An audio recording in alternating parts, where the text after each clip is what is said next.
La première consigne fixe la situation dite de référence, c'est-à-dire la situation de travail que l'on retrouvera systématiquement quelles que soient les autres consignes qui viendront s'y greffer. Le but consiste à tirer l'adversaire à soi en tentant d'atteindre une zone délimitée, un tapis de couleur ou une marque au sol, avec comme objectif rester le corps droit.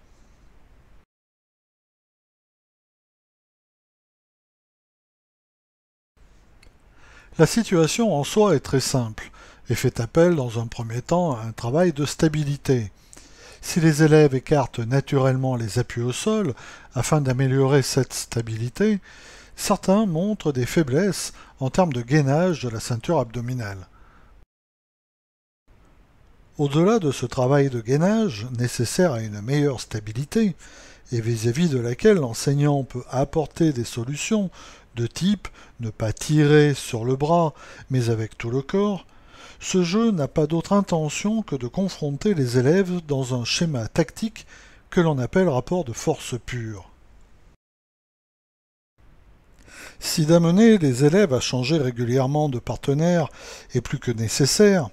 l'opposition basée sur un rapport de force pure a des conséquences pédagogiques qui mettent en évidence le fait que les élèves physiquement moins forts perdent quasi systématiquement contre les plus forts physiquement, ce qui les épuise plus rapidement que les autres. En somme, limité à cette seule consigne, cette situation n'a pas grand intérêt.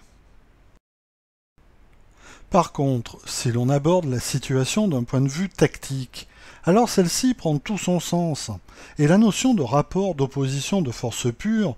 devient le point de départ d'une progression visant à faire évoluer les élèves sur le plan tactique, compétence qui, dans le domaine des sports de combat et des arts martiaux, est centrale et tout aussi importante que la capacité à maîtriser des techniques.